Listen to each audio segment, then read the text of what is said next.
আগের ইমাম আউলিয়া যারা নিয়ামতপ্রাপ্ত বান্দা যারা তারা ফয়সালা দিলে কি মানা যাবে? এটার কথাও নবীজি বলে গেছেন। দারিমি শরীফের মধ্যে উল্লেখ আছে, সাহাবীদের এক জমাত নবীজিকে জিজ্ঞাসা করলেন, ইয়া রাসূলুল্লাহ, যে বিষয়টার ফয়সালা সরাসরি কোরআনেও নাই এবং সরাসরি হাদিসেও নাই, স্পষ্টভাবে সরিহভাবে কোনো দলিল কোরআন এবং হাদিসে নাই, এই বিষয়গুলি যদি মানুষের সামনে আসে, এমন কোনো নতুন বিষয় যদি আসে, তখন কিভাবে এটার ফয়সালা হবে? তখন নবীজি বলেছেন, ইয়ানজুরু ফীহিল আবিদুনা মিনাল মুমিনিন, ইয়ানজুরু ফীহিল আবিদুনা মিনাল মুমিনিন। তোমরা এসব ক্ষেত্রে যেই বিষয়টা কোরআনেও সুস্পষ্ট দলিল নাই, সরাসরি হাদিসেও সুস্পষ্ট দলিল নাই, এই ধরনের নতুন কোনো জিনিস যদি সামনে দেখতে পাও, এক্ষেত্রে তোমরা কি করবা? তোমরা নজর করবা আল্লাহর আবেদ বান্দা যারা, মুমিনে কামিল যারা, তারা এই ব্যাপারে কি করেছে, তারা যেটা করেছে, যেটা করতে বলেছে, তোমরা সেটা নজর করো, সেটাই মানো। সুবহানাল্লাহ বলে।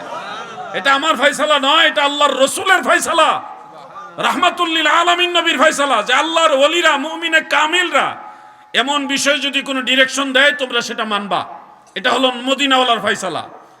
খুব খেয়াল করে শুনবেন। এখন কবরস্থানে বা মাজারে কাঁচা ফুল দেওয়া, এই ব্যাপারে কি সালিহিন আউলিয়া যারা, মুমিনে কামিল যারা, যাদেরকে মানতে আল্লাহ তাআলাও বলছে, আল্লাহর নবীও বলেছে, তারা কি কিছু বলছে কিনা? উত্তর হলো হ্যাঁ, ওনারা ফয়সালা দিয়েছে।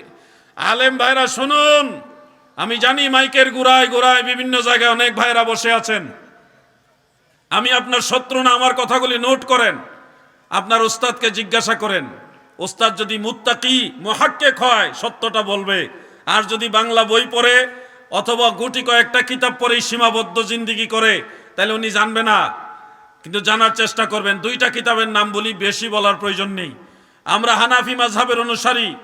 এই হানাফি মাযহাবের ব্যারিস্টার যিনি ছিলেন, 1 লক্ষ হাদিস যিনি মুখস্থ জানতেন, ইমামুল হারামাইন মুল্লা আলী কারি হানাফি রহমাতুল্লাহ আলাইহি, তিনার লেখা একটা কিতাব আছে মিরকাতুল মাফাতিহ শরহে মিশকাতুল মাসাবিহ।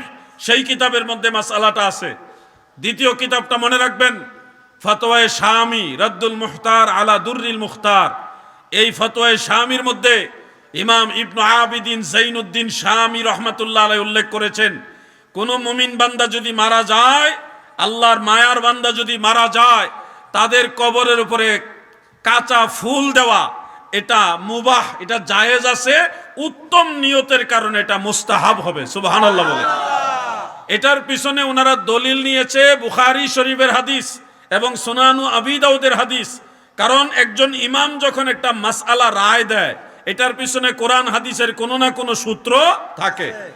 তো এই যে বিষয়টা ওনারা যে বললেন কাঁচা ফুল দেওয়া জায়েজ, এটার পিছনে ওনারা কি সূত্র নিয়েছেন? এখন যে বলবে মোবাইলে বিয়ে করা জায়েজ নি, এটা তো কোরআনে আপনি পাইবেন না। পাইবেন নাকি? কারণ মোবাইলই তো তখন ছিল না যখন কোরআন নাজিল হয়। তো কোরআনের ভিতরে তার মোবাইলের কথা থাকবে না, মোবাইলের বিয়ের কথা থাকবে তার পরের কথা। তো এই ফাসালাটা, এই যে মাসআলাটা, এটা ইমামরা দিবে অন্য মাসালার সাথে কিয়াস করে, ম্যাচিং করে। তো এখন ইমামরা যে বললেন কবরস্থানে বা আল্লাহর ওলির মাজারে কাঁচা ফুল দেওয়া জায়েজ, ওনারা এটার পিছনে কি সোর্স নিয়েছেন, কি দলিল নিয়েছেন, কোনটার সাথে ওনারা কিয়াস করেছেন? এটা হলো বুখারী শরীফের একটা হাদিস। রাসূল করিম সাল্লাল্লাহু আলাইহি ওয়া আলিহি ওয়াসাল্লাম, আমাদের দয়াল নবীজি একবার এক কবরস্থানের পাশ দিয়ে যাচ্ছিলেন। এরপরে সাহাবীদের বললেন, তোমরা কি দেখতে পাচ্ছ এই কবরস্থানে কি হচ্ছে?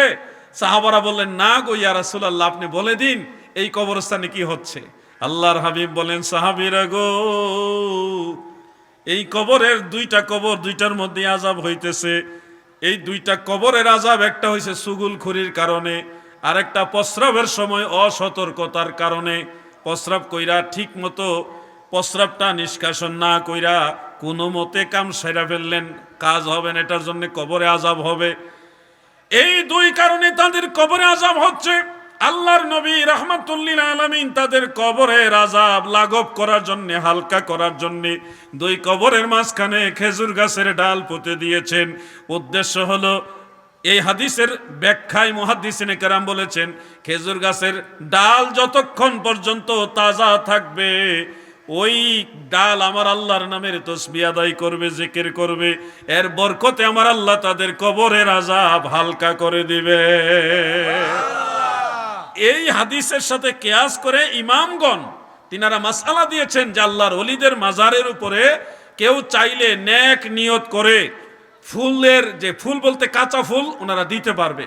তবে সর্বোপরি আপনারা এটা খেয়াল রাখবেন, ইন্নাল্লাহা লা ইউহিব্বুল মুতাদিন, আল্লাহ তাআলা সীমা লঙ্ঘনকারীকে পছন্দ করেন না। এত বেশি ফুল দিয়েন না যেটা অপ্রয়োজন। এখানে যেটুকু দেওয়া হয়েছে আলহামদুলিল্লাহ সুন্দর, যথার্থ, কিন্তু এত ফুল দিলেন যেই ফুল এত এখানে প্রয়োজন নেই। নিয়ত করে আপনি একটা ফুলের পাপড়ি দেন না, এই নিয়তের উপরে আপনার কাজ হবে। কথা বুঝতে পারছেন? এখন টনের টন, মনের মন আইনা ফুল মাজারের উপর রাখার কোনো প্রয়োজন নেই। যতটুকু দেওয়া প্রয়োজন ওটুকু দিয়ে বাকিটা মানুষের প্রতি আপনারা মেহমানদারি করেন, মানুষের সেবা করেন, এতে আল্লাহ এবং আল্লাহর ওলি খুশি হবে। কথা কি বুঝতে পারছেন? যে কোনো জিনিস একটা ব্যালেন্স করে কাজ করবেন, ব্যালেন্স করে চললে তখন আর ফিতনা আসবে না।